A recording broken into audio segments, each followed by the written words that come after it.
So, welcome to another episode of the UKAI podcast, The Business of AI. And I'm delighted this week to be joined by Ricky Solanki from Push Marketing. So, Ricky, welcome to the podcast. Hi, Tim. Yeah, welcome. Thank you very much. And I'm really keen to understand more about Push Marketing and what you've been working on, because I know that actually you've been one of the pioneers in the space of using AI tools to help marketing and sort of building out all those processes and systems. But I wonder whether you could sort of tell us a little bit about your background and how you started Push, why you started Push, and the sort of evolution to get into AI. Sure, yeah. So around 2005, I met my co-founder, Steve Hyde, and we were actually had invested in a small internet consulting group. We both saw how marketing was changing because of the development of the internet, how people were using Google, etc. And we met, we started working together. We both had separate businesses, essentially like internet consultants at the time. And we decided to join forces and set up Push in 2007. And that started off with us trying to sell websites to people to explain to them that this is the way people are going to search for products and services.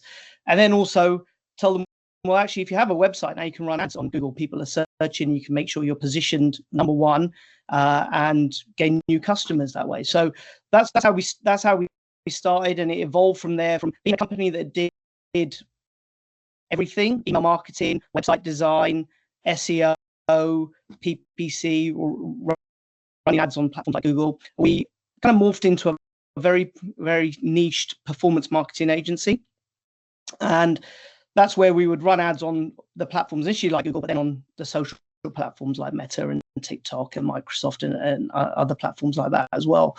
And today, I think we would be described as an AI marketing agency. Ultimately, we're still doing the same thing, still helping businesses grow through innovative marketing. And that was first through that digital marketing revolution, and now through the AI marketing revolution. That's really interesting. So I'd love to sort of just dive into that a little bit more in detail, because I remember going through the whole digital marketing transformation. So my background is in marketing as well. And I remember sitting down with Scott Brinker on a previous podcast I did, the godfather of MarTech, and talking to him about, remember that where he still publishes it now, that sort of landscape of all the different brands which are in the marketing technology space. And year on year, he published the same report, and it would just get bigger and bigger, or rather the like to get smaller and smaller as more companies came in. And I remember him saying to me that, I was asking him, how do you deal with being overwhelmed as a marketer? And if you're trying to keep up with all the marketing technology, how do you deal with being overwhelmed and trying all that stuff? He said, well, if you're not feeling overwhelmed, you're not doing your job. And that's really sort of stayed with me, because, that's part of what you have to do, is you have to just be out there trying things, learning about things and seeing what's coming next, and constantly being in that sort of process. And it sounds like that you've gone through exactly that same process of, you started off with that whole sort of, trying lots of different digital channels, being, seeing what your clients needed. How did you then get to specialize in AI? And what was sort of the process that took you to say, well, actually, this is going to be where we want our agency to focus? Yeah, very well. Yeah, I often feel overwhelmed most of the time. So yeah, I definitely agree with that. And it was interesting actually, because I was having this conversation with my co-founder Steve just the other day. It was like, there actually was this period, I think, post-COVID, like post 2 years after COVID, where it felt to us like there actually wasn't much happening. So that bit of that overwhelm had actually stopped. Nothing new was really happening. Everything was the same. The kind of platforms were the same. Nothing was really changing. And it wasn't until that point where ChatGPT launched that we saw this real shift in how people perceive AI, understanding it better. Now, we were using ChatGPT before that in our own internal tools, but all of a sudden it was made accessible to the public, and everybody was like, wow, look at this. This is amazing, and started to think of applications, things they could do with it. And it was kind of through that process we were thinking, okay, well, actually, this is now, because we could see how fast it was taken up, we could see this shift that we had seen previously about how fast people were going to change their behaviors. And could we vision that people could use an LLM like ChatGPT instead of Google? It's obviously the fundamental shift, which is what happened when Google came along and people stopped using things like Yellow Pages. Like, it was kind of the same analogies were applied So we kind of been through that process before, and we could see that this shift was happening again. We also went to a conference in the US in April 23, and we were at this point where we were reflecting on Push. We had a little bit of our own identity crisis, and we were reflecting on who do we want to be, you know, with nothing really much change. Where do we see the future of this industry? And we went along to this event, and there were some amazing speakers, and the US just seemed to be a little bit ahead of what we were doing or what we'd seen in the UK. And it was at that point that we realized, right, this is the time to make the move. And in fact, that conference we went on was going to be call it a traffic conference, general internet marketing traffic conference. And within about 2 weeks before it was about to launch, the organizer sent an email and went, and we're changing the whole event. The whole event is going to be around AI. We can't do what we were going to do because the change is here. And I think it was at that point, and just being surrounded by other people who already been in space, seen some of the technology and tools that are out there, that really then we came back and came back into organization, went, right, guys, we're repositioning. This is it. And we set a date to reposition by October, and we achieved it from there. Wow. So I mean, and I'm always amazed, even though I see this all the time, but the time frames we're talking about are so short, aren't they? I mean, you were talking about that history, but then 2023, it's actually really not that long ago. So since 2023, as you've been now prioritizing AI as your main sort of thrust, how have you sort of positioned your offering? How has it changed what you've offered to clients? And have you found that they've become more receptive, more proactive to actually asking you for AI services, or have you had to go find new clients? Yeah, good, great question. So I think initially, once we did the reposition, we had a big bang of events, people talking to us, interested in what we had to say. And really what we were doing is educating people on what is AI, how it could be used. So people were really engaged about that. And then you had a few people who would come and say, well, okay, I'm really fully on board with this. How can you help me? How can I engage with you? And as part of that repositioning, we saw that we had to change ourselves from being very much a service-based agency who were delivering, services or managing ad campaigns, to a business that was going to have training and consultancy as the core pillars of the business. So we still have everything we used to do, which is the kind of service and delivery arm of the business, but we have a consultancy and training part of the business as well. So we're able now to, with some of the content we're putting out, the events that we're running in, businesses that just want to upskill their teams and be trained, or individuals, we can help them with that. Then you can see, how do they think about implementing AI within their organization? Should they implement AI? How do they go about it? What's actually going to give them, return on investment? We can help them with that process as well. And what we've seen those then from our existing business, some of those, it's going to be, they've worked with us for a long time and they're probably not going to change as much.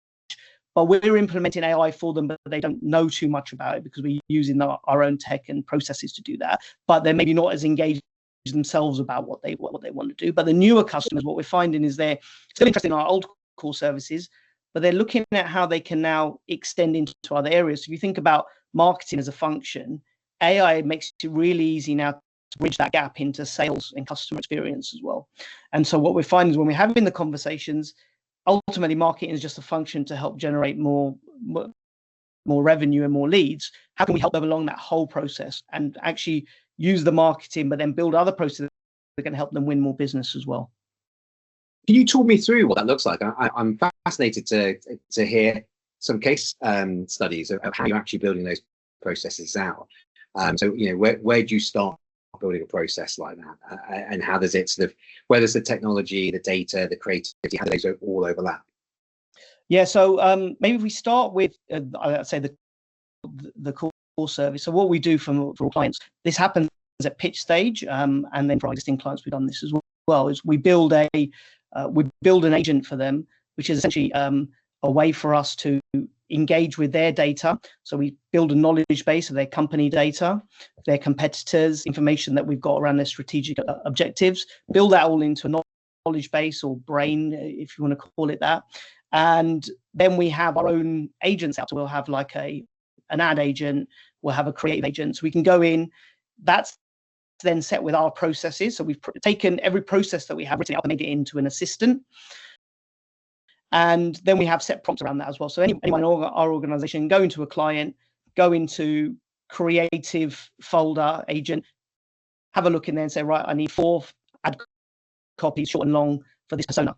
And the personas are already in the knowledge base. They can really, at their fingertips, get data out. We can then take that, maybe let's say we've got a creative video brief, take that and then put it in a separate creative tool that we might have bought and build an AI creative video, then do some editing and then launch those ads as well. So that's the way we kind of integrate everything into the service delivery of campaign management. Where we can then extend in sales is that if, let's say, we have an ad which is going to generate leads, as soon as the lead form is filled in, we can then use like an AI sales or marketing bot that can engage with us and say, oh, see that you downloaded something. Click, you can get more information. Did you have any questions? And that will automatically be nurturing, engaging with that lead. Because quite often what happens is people fill out these forms, whether it's on a website or within Instagram, Facebook, and then when they get followed up by the client, that's if they follow up on time and on a regular basis via phone or email, they can't get hold of them. So the contact rate's a really big thing. Like how, what's the contact rate of the number of leads you generate that you get in touch with? Or using an AI sales bot, it can do that communication for you automatically.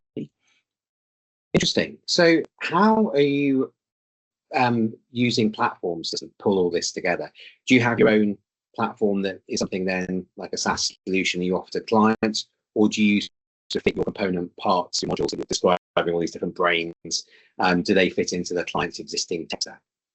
Yeah, so it tends to be at the moment in our tech stack. So the agents tools called Dial Agents, that's our own technology. We really built that at the beginning because we had a look at what was on the market at the time, and because we were quite early, there wasn't really anything that would do what we wanted it to do. So we built it ourselves, built the framework, built the processes, so everything gets integrated into there, and we can give a user an access into that, and we charge a technology fee to our clients.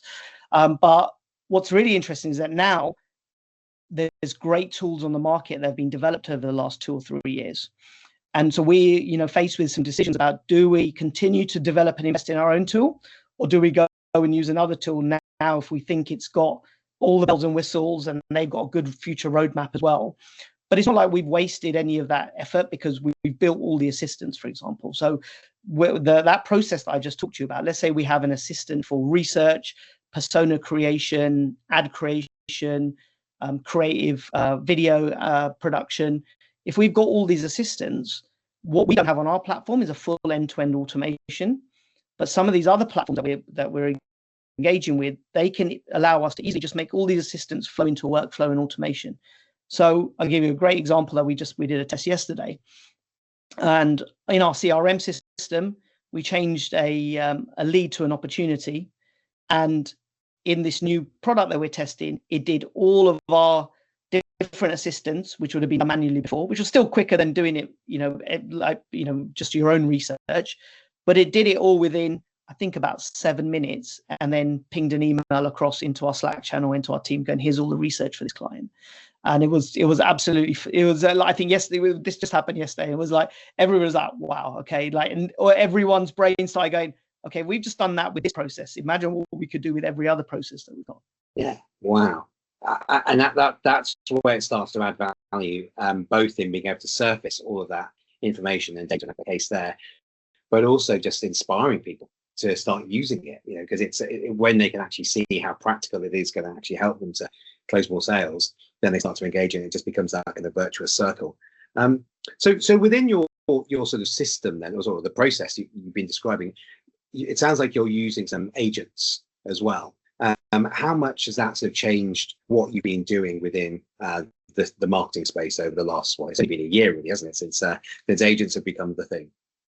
Yeah, so like I said, so it's really used in all areas. So it'll be used in pitch stage, it'll be used then in onboarding a client, and they'll be used in optimization of a client. So it's something which started off in one stage of the business, and then we migrated it to the other stages, or the other team. So what we've had to do is go through a process of working with the agents. But I think one of the biggest challenges that we face, and we see our clients facing as well, is then getting the adoption from everybody. So you can have the technology and you can have the tools there, but are people going to be able to change their habits, change the way they work, and start to utilize these day to day. And that's something which needs a continuous process, training, realignment all the time. So in fact, we've got a reset week coming up in a couple of weeks where we're having a reset from our repositioning and a relook at the tools we've got, talk about the new technologies, where the roadmap is, and how we believe everybody should be engaging with AI across the business as well. Is that something you're doing internally, or is that something you do for your clients? You actually you make it an event for them? So this one's for ourselves. We do run events for clients. So some clients will say, look, can you come in and run a workshop? Talk about the landscape of AI and what's changing from a macro, and particularly marketing, and then show the practical examples of how it's been used. Because there's a lot of noise out there on any social media platform. And I think a lot of people, even myself, get a little bit kind of blinded to it because it becomes like there's too much noise. That overwhelm is there, and you don't actually know how I can use this practically. So we kind of run these seminars, but they're more workshop led, so we can get people in the workshops to start thinking about, okay, well, think about a process that you have in your business that you've got a bottleneck on, and how could you apply an agent workflow into it? Great. And I think marketers within organization, they're often the ones who embrace technology first. And they're great champions. By nature, marketers tend to be very good at communicating, so they're able to sort of get on board with technology and then champion it across the organization. So are you seeing the adoption of AI-powered tools, the ones we've been talking about, the processes we've been talking about, are you seeing that being easier with marketing teams? And do you see within organizations sometimes that there's a bit of friction from other parts of the organization? Yeah, it's a mix of things, really. So I would say that we find that the CMO is more engaged because they're looking at it from a more strategic level and looking at, okay, well, if we implement AI, can we deliver more output in terms of whether it's iterations, more content? Can we bring more efficiencies to the team? And initially, I think we had our, let's say, content being pushed to marketing managers and executives. And we had evidence to show, like, for example, when we would do some outreach and we would give away top 50 AI marketing tools, we could see CMOs were the ones that engaged more than the people who would use it, the executives or the managers. And so still within marketing, it's probably a subset of people that are interested in it. And I think, there's maybe people are scared about their jobs. They're scared about, if I implement this, is it going to affect my role and my career? And I still think that's something we haven't, as an industry, or even generally in business, I don't think those conversations are open enough yet that people understand the benefit of it, are able to be open with why they're implementing AI systems. So something else we do is also we do an AI audit with businesses as well. And that is for us to go in and get a view of how the business is thinking about AI in different departments and feed that back to C-suite level, so they understand, are people using AI, they don't know about it? Are they using the right tools? Are they being safe with their data? And where there's resistance, and then come back to them with a bit of a plan of how they could change that from a cultural point of view, and where they should start thinking about implementing, give them a bit of a roadmap towards that as well. So which that, to your point before, that kind of lends into a service that was something we didn't do before, which is more of a consultative-led process. Yeah. One of the big trends that I'm seeing across organizations who are adopting AI now is this concept of augmenting the workforce. So rather than, there's a lot of fear and anxiety about AI being able to replace humans, but actually, I think the companies who see it more as augmenting, that's the sort of the opportunity to really sort of then sort of turn to get those employees on board with the change, and to drive the change and to drive it forward. And I kind of wonder whether that's what you're seeing as well. I mean, I know that some of the teams who are some of the companies, they're very few at the moment, so it's still quite early days, but the companies who are driving forward successful transformation, AI transformation, particularly with multi-agents and agent workflows, that they are the ones where they're really thinking about the interplay of humans and agents in teams. Sort of this concept of a hybrid team, which, it's still really evolving. It still feels very cutting edge, but you almost have to rethink the whole psychology of what it means to manage a team, because we understand, well, we understand to a degree, at least in theory, how to manage humans. But then when you throw in all these agents as well, how do you sort of manage that whole process? Are you starting to see that come into some of the marketing companies, the marketing teams you're dealing with as well now? Yeah, and I think what we've seen around that is that when we have something like a leadership principle from the 70s, I think Morgan McCall, which is a 10-70-20 rule, which is 10% is your input into an AI system, 70% is AI doing the work, and 20% is then the humans doing the quality assurance and checking through it and adapting it. And it's giving you that prototype, or it's giving you the base level to work from. So that's something that when we're speaking to teams, like, it's not replacing the process entirely, but it's going to do a bulk of the work for you so you can be really more creative and strategic, because you've got this kind of more information at your fingertips, and you can start to work towards it. The other thing which we haven't implemented yet, but this is where I see the future, is bringing these agents and bringing them really front and center into a relationship, like say with an agency like us and with the client as well. So we're kind of already doing it, because we do that in the pitch stage, and we show it to clients as well. But really, it should be something where the client can come in and see the work the agency or somebody's doing as well, and comment and work in a collaborative way. Because at the moment, it's still being used as a way of enhancing the service offering, making it faster, making it better, and then you're still kind of giving that output back to a client. But really, I see the future where the client's coming in and seeing what you're doing and commenting on it and working in a collaborative way within this kind of agent tool. So to your point there, exactly, it's like making the agent part of the flow of the team structure, whether it's internal or service and client as well. Yeah. And going back to the concept you had earlier on about brains, being able to create those different sort of brain or agents that are specialized in different things, you can almost see that there'll be a lot of value in having an agent who is just designed to get the perfect brief. And we always think about briefs being, almost kind of like, it's output from one meeting into one form that then becomes the sort of like the standard reference point. But actually, as you were explaining, maybe it's not so static, it's very dynamic. And if you have that agent who's able to then ask the right questions from all of the many other briefs and client engagements you've done, ask the right questions and constantly asks, and as things change, provokes further conversations or questions to the client, that's great. And that feels so much more of a kind of like an AI way to engage and to provide solutions in an AI age. Yeah, absolutely agree. Yeah, we're not there yet, but it's moving super fast to get there, definitely. Yeah. One of the other things which I wanted to come back to was this concept of creativity, right? Because when we think about the bits that machines can't do, or they're not very good at, and the things which humans are very good at, historically, which might be last year, but historically, humans were always very good at the creative side of things, and that was a bit which we thought that actually machines aren't going to be as good at. I want to get your perspective on this now, because I'm sure you're right in the weeds here of playing around with both the Gen AI tools themselves, but also how to get the most out of those Gen AI tools, and how to think about things like customized, personalized, dynamic content. So what's your kind of view on where are we at the moment in terms of machines being able to be a tool or being able to augment the human creativity? Yeah, so really interesting. So yeah, if you would have gone back a year ago, you would have seen that the AI creative tools, especially when it comes to video production, were really weren't great. There was there's a lot of buffering, didn't look quite right. You could tell that they were AI.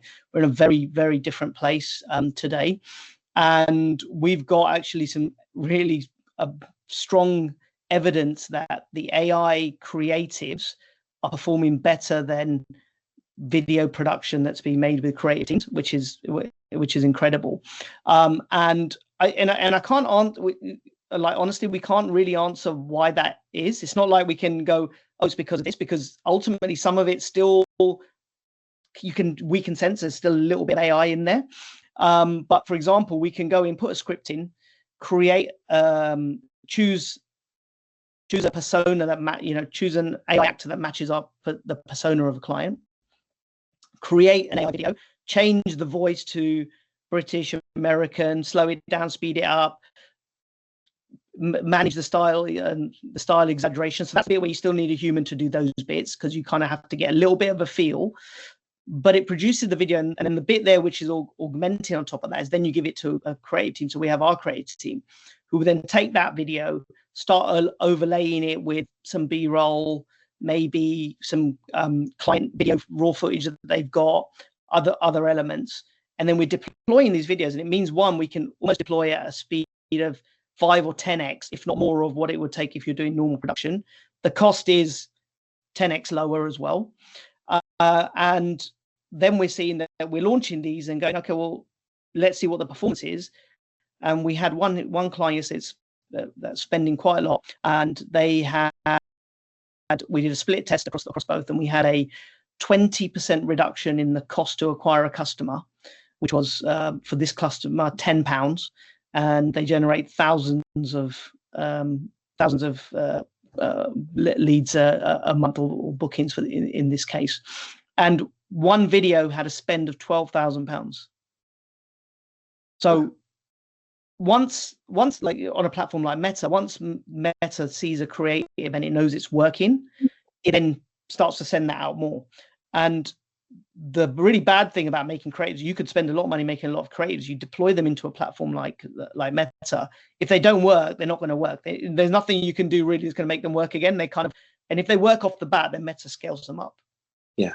So your ability to have more of them increases your chance of having success. And we were just amazed that it didn't fatigue. It carried on going. It's scaling up. And even the client was a bit reluctant when we suggested it to them. They were a bit like, we're not sure if it's going to work. Okay, let's try it. And so much so now where they're thinking, right, we're going to switch virtually 80% of it to AI. Now, you can't switch everything to AI. You still need to have your brand-led videos. You still need to have some original footage. You can't just go fully into it. But there's a place here where I think in the future you're going to have people doing 50-50 in terms of real asset video creation and then AI creation as well. And that's the tools are where they are today. With some of the things that we're seeing, like right on the bleeding edge, are incredible, where you can essentially create a persona, an AI actor based on a persona. You can tell what gestures you want from that person, and if you want them to be holding a product, and give them the product. And so the things that you can do now are just like, they're mind blowing, to be honest. Just coming back to that performance question, because it's been a year or two since I've used the Meta platform, but I remember that sort of iterative process you were talking about, where it kind of optimizes, the algorithm optimizes for the best performing creative. But as you were talking about it, Dan, I was thinking, I wonder whether there's now that opportunity to not only optimize to the best creative, but then to try and analyze what's delivering the best creative, what are the elements, and then feed that into generative AI, and then create a new version of the creative, and then add that into the mix, test that alongside the original version, and just keep on iterating. Does anything like that exist yet?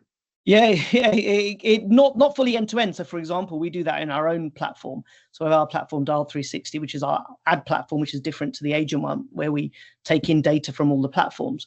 So there we can see our best performing assets. We can then pick that asset and then say, right, can you improve this for better CTA? Can you improve this for better clarity or proposition? And then it will come back and give you some suggestions on there.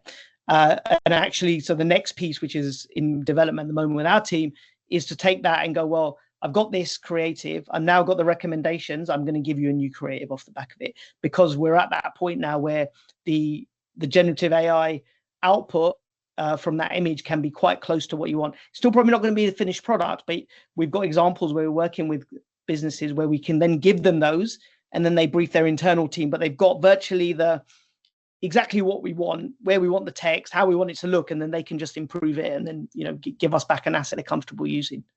Yeah, no, I really like that idea. I mean, thinking back to a year ago when I was kind of like putting together those workflows, that was the missing bit, right?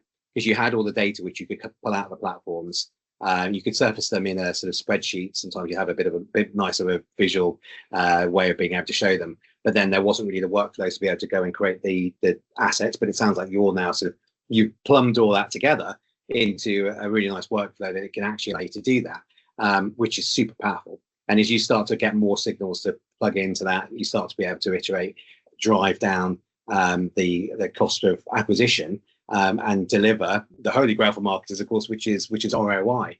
But I just wonder, within that whole process, how much of the art is being lost? By which I mean, there's always this debate of, is it an art? Is it a science? And when I started in advertising a couple of decades ago, it was in a big ad agency, and we'd have the creatives, and the creatives would just all day, they'd be coming up with ideas, being literally creative.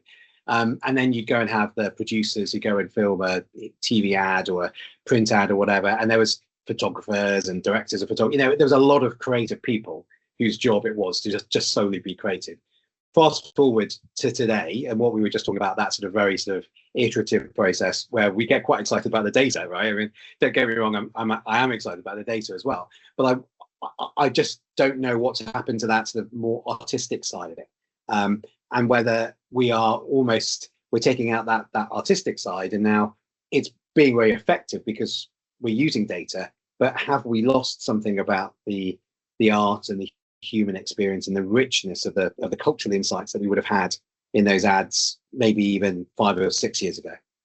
Yeah, no, it's a great point, and I think that's why, what I said before is that it's really important. I think that there's both asset creation happening and they're working in tandem. So if you think about when we're running ads, we work on a funnel strategy of top of funnel, middle of funnel, and the bottom of funnel. So quite often what we're talking about here is that the iterations and the ones to drive the performance is in that bottom or middle of funnel, but the top of funnel ones are the ones where we need the creativity, we need the teams coming up the concept to build a brand, talk about what they're doing, and get the ethos of the company around. So that definitely something that I don't see going anytime soon. And we've got some clients that to be honest with you, it's really hard still to implement some of the AI tools that we're talking about. We can do it from an analysis point of view, but from a creation point of view, their brand is really they've got really tight, and rightly so, tight values, and it's really hard to think how AI is going to fit and change that for them at this point.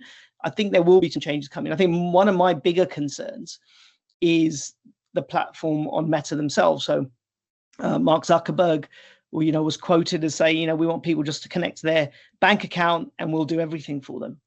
And I can see, I think you mentioned it earlier, I can see the point where if you were a skier and I was, let's say I'm a hiker, right, for example, so something like that, and but there's a brand that's got a product that serves both of us.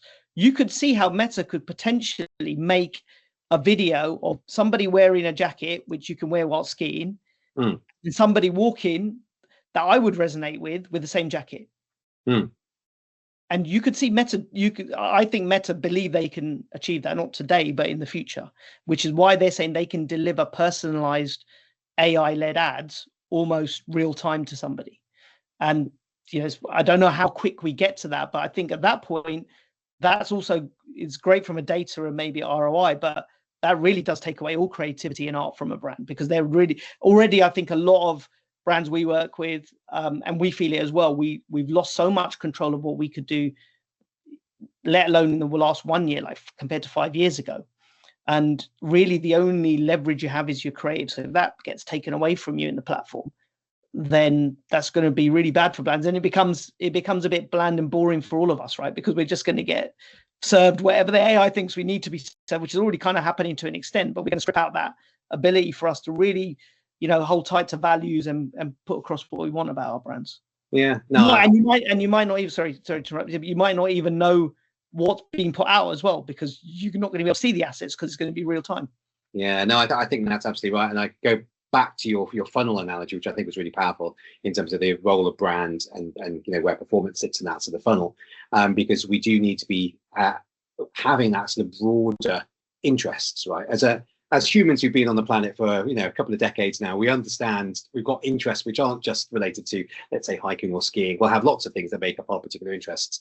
The danger is for the younger generation who have only known worlds where they are presented with content driven by algorithms, that funnel might be a lot narrower, And this system then might just kind of just play and show them a much narrower range of contents. They might not get the chance to develop those broad interests that older generations have. So there's interesting in terms of that, what the impact is then on marketing as well. But just in terms of timing, I wanted to move on to the future as well. We've covered a little bit of this already, but in particular, what advice do you have for maybe some of the businesses who are listening to this, who are thinking about how they can grow and use AI within their marketing, their sort of marketing function?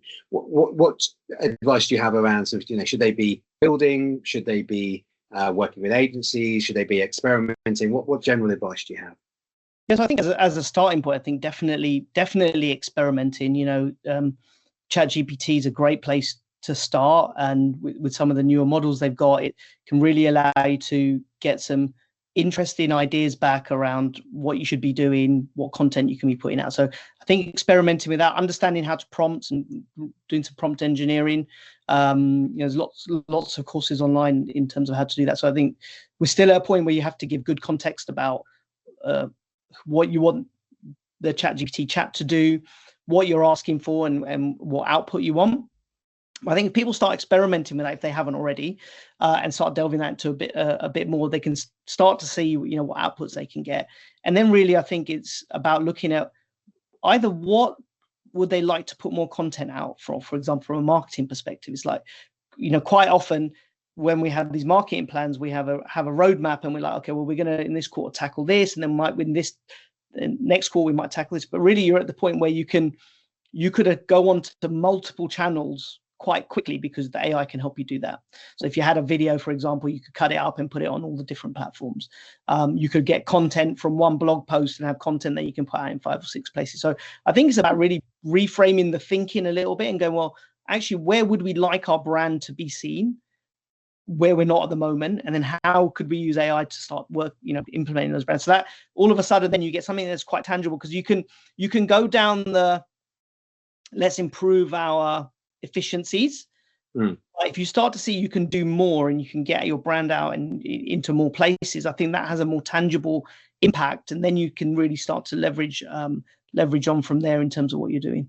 Yeah, I think that's the word, isn't it? The efficiency and the productivity, and it's back to that point around sort of augmenting humans. So if you've got a small team, which a lot of our kind of fast growth businesses do, they've got limited resources. Actually, the benefit of AI is to allow you to do more with less, and then to be able to compete, and then to be able to expand, and all those things you mentioned there about the iterating the different processes and the creative processes. That's the opportunity. So just a closing thought then. What are you most excited about as you look ahead, particularly within the sphere of marketing? What are the particular areas that you're seeing interesting technologies or interesting developments that you think are going to really sort of take off in the next couple of months? Yeah, so I think the main one for me is around the data analysis, because that's still been something which it's kind of there, but it doesn't give us what we really want. But we're starting to see that change now. So generally happens because we're dealing with large data sets all the time.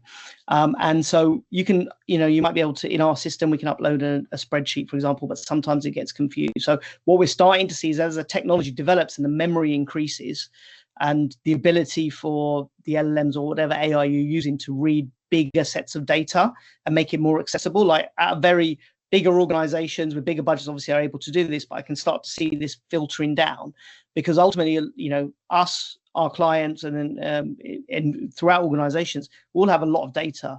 But trying to make sense of that data is really sometimes difficult, both from putting it into a structured format, but then actually getting the insights from it. So in our platform, we have everything centralized, and we're building the AI models, AI tools to give analysis and recommendations.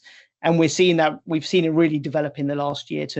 You get a lot of false positives that come through, a lot of noise, and then people don't know what to trust. But we're starting to see now that after a bit of time, the output that's coming from it's almost becoming like that agent point again, that is coming out and giving you recommendations. We've seen Google have just launched that this week as well.